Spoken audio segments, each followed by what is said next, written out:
Hi guys, it's Asha.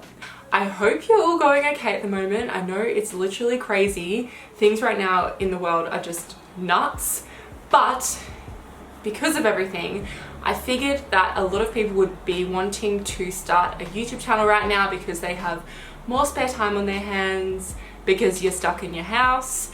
So today I'm going to share with you guys my tips for starting a YouTube channel in 2020 and how to start a YouTube channel using just your iPhone. If you have just come across my channel, hi, my name's Asha. I've been on YouTube for about 8 years and things have changed a lot since then.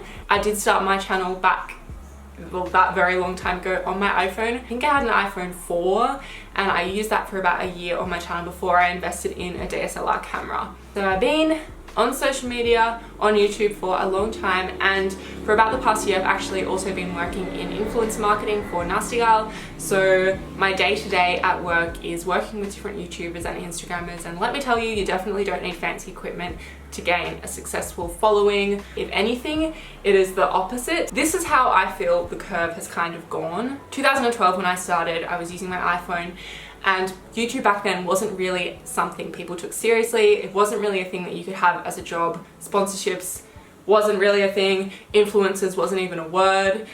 And then ever since then, it kind of started spiking in terms of production value. So I don't know if you guys remember YouTube in like 2015, but the videos were like insane. Like Alicia Marie, those My Life is Ava, those kind of YouTubers were the most popular YouTubers, and they had the most insane productions, incredibly edited, filmed using amazing equipment.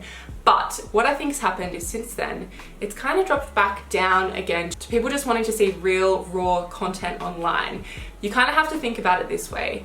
People go to TV, Netflix, they go watch movies to watch content that is high production. They come to YouTube to watch content that is relatable. You'll find that a lot of YouTubers that have started recently start with their iPhones because it is really raw and relatable. Because of that, it makes it really easy for you guys to start a YouTube channel with only an iPhone. I feel like I've said that a million times, but I'm going to say it one more time.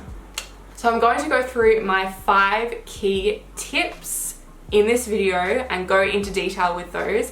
But before I get started with those, I do want to tick off some basics. They're really simple. So the first thing you need to do is set up your channel.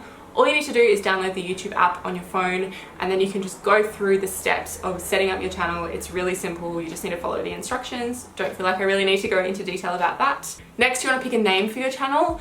I would recommend going with your actual name. Reason being is that you can start off in a niche like beauty and then want to change to a different niche, and if your name is Beauty by X, then it's going to be quite difficult for you to switch to gaming. For example, my YouTube channel when I started was called Beauty by Asha.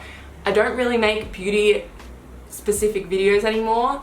I create more lifestyle, iPhone, fashion content. Changed my name to Asha Tregear, which is my full name. So I would recommend going with your name. It kind of just gives you flexibility when it comes to the type of content you want to create, and it also means that you're going to have a personal brand and people are going to recognize your brand for you as a person, which is also really important. The next thing you want to do is set up a banner on your page. Something pretty with your name on it and what your channel's about is fine. You can just go straight onto the YouTube app on your phone and just upload it directly. And then when it comes to key production tips, so the first thing is to make sure that you're shooting horizontal. That is how you upload videos into YouTube. That is how people consume YouTube videos, unlike TikTok or Instagram where the footage is this way, YouTube is this way. So you want to make sure that the content you're making is horizontal. Always make sure you look into the lens.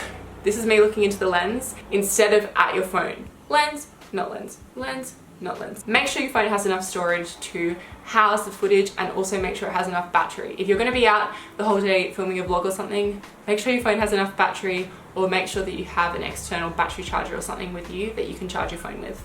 You will need a tripod to shoot with, unless you want to rely with stacking up on books or leaning your camera up against the window. That is definitely doable. It's something I did when I started with YouTube, but having a tripod does make things a lot easier. You can invest in just one of the little mini ones if you're using your phone. So you can get a little mini tripod and then put it on top of like a bookshelf or your desk or something that you're filming on, and that's just going to make sure that your camera is nice and steady. But you can just prop your phone up against the window or something if you're just starting. I'll link a few affordable options for you guys down below if you do want to look into getting a tripod. Okay, now into the actual key 5 tips for this video. Tip 1 is to choose your niches. Emphasis on niches and not niche here. If you guys have watched a lot of videos on YouTube around how to start a YouTube channel, tips for starting a YouTube channel, you might see everywhere that it says niche down, niche down, niche down, niche down. Unpopular opinion, I do really think that when you're starting a YouTube channel that you shouldn't niche down to one specific niche. Reason being is that if you pick that one niche and you're only uploading videos around how to paint portraits, I don't know, and you don't enjoy that or the videos don't take off, then you're kind of stuck with that one topic. But what I would recommend doing is picking 3 to 4 topics, probably 3 if you can, and start uploading content based on those 3 topics.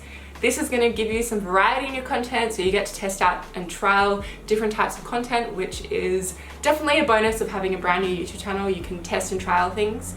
And it also means that when you're uploading, you can figure out which one of those 3 things you really enjoy posting the most, and also which one of those 3 things is working the best for your channel, which is getting the most views, which content your followers and subscribers are liking the most. And then from those 3 niches that you've picked originally, you can start to niche down based off what your audience is responding to and what you enjoy making the most. I'm really bad at niching, like really bad.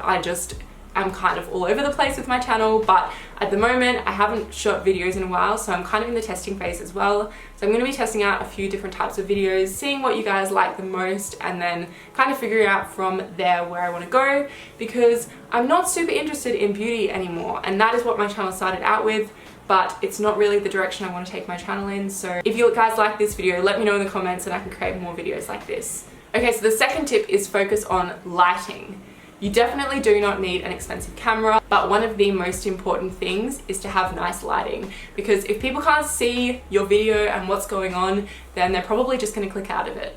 So the best kind of lighting you can get, which also happens to be free, is natural lighting. And I'm pretty lucky that I do get good lighting in my house, but if you don't, you can invest in some soft boxes.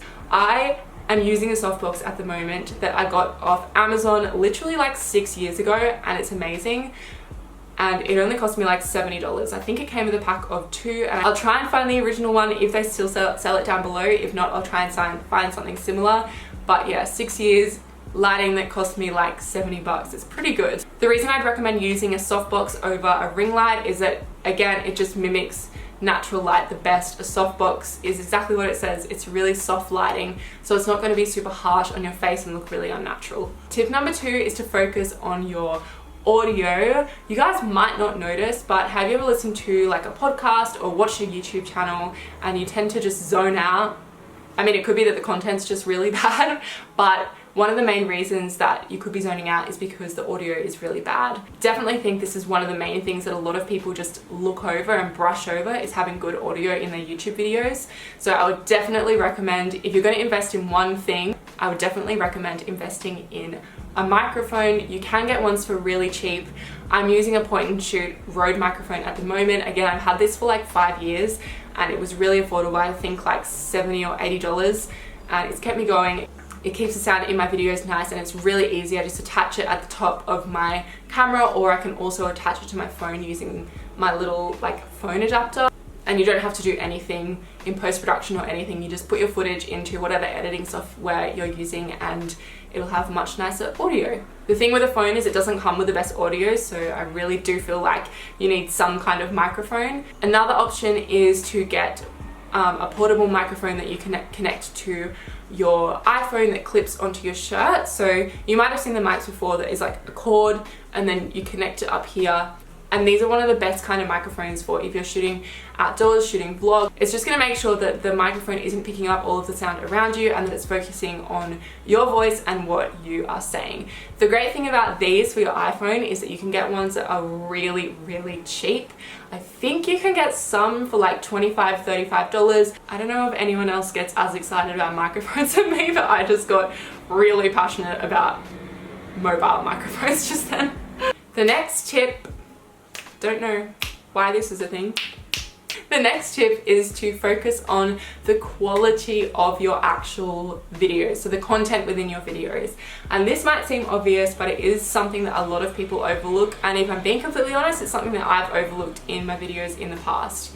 But you have to think about it this way: you can have the best lighting, you can buy the best microphone, you can have a really good camera, you can have a really clickable title, thumbnail, but if people get onto your video and the content that you're giving in the video sucks, then they're just gonna click off it. And a little hot tip is that the number one thing YouTube focuses on as whether or not to push your YouTube videos out to other people on the platform is watch time. So that is the amount of time that people watch from the start of your video to the end of the video. The longer the watch time in your video, the better, and the more that YouTube will push your video out to other people so that they can watch it as well. And that's what's going to get you more views. Because if you think about it this way, the way YouTube makes money is by keeping people on the platform for as long as possible so they can serve them as many ads as possible, which advertisers are paying to play on the platform. So in order for people to stay on the platform for longer, your videos need to have longer watch times. And in order to have longer watch time, you need to have good quality content. So before you shoot a video, you really need to think about what your video is going to be about, and think about how you can make it better than any of the other videos that you've seen in that niche or kind of content group. Another really key thing to remember is to have a point of difference, and that point of difference can be you and your personality and something that makes you different to everyone else. The social media influencer space is a very crowded space, very crowded, but you can stand out and become successful if you give a unique point of difference. A lot of people just try and be like everybody else, and at the end of the day, you're not going to be successful by trying to be exactly like somebody else, because that person who's being themselves is going to be a better version of them than you are at being them, and you're going to be a better version of you. So you may as well showcase that as much as you possibly can.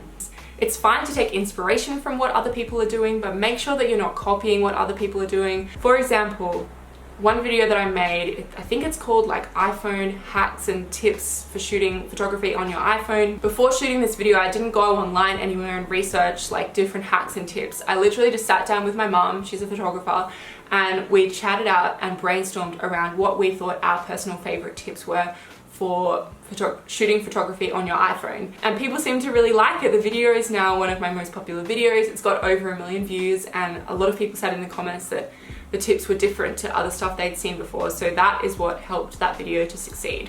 Okay, so my fifth and final tip is to just start. You're not going to be able to get anywhere with starting a YouTube channel if you don't even start. I really do believe that posting something that isn't perfect is better than not posting anything at all.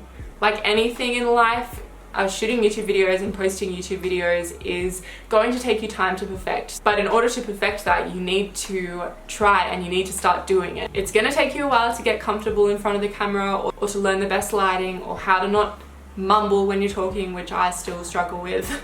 But in order to learn those things, you really just need to start filming. If you aren't comfortable in front of the camera, then I definitely would recommend just literally talking to the camera like a crazy person. I used to do that. Or I used to even, this is so weird that I'm telling the internet this, but I used to sit when I was getting ready in the morning doing my makeup, literally just talking to myself, being like, now I'm putting this blush on. But really, it did help me to get comfortable in front of the camera. I have a whole other video talking about how I edit my YouTube videos and how to edit videos on your iPhone. So if you want to check that out, then it's up in the cards here for you guys to go and watch after this video.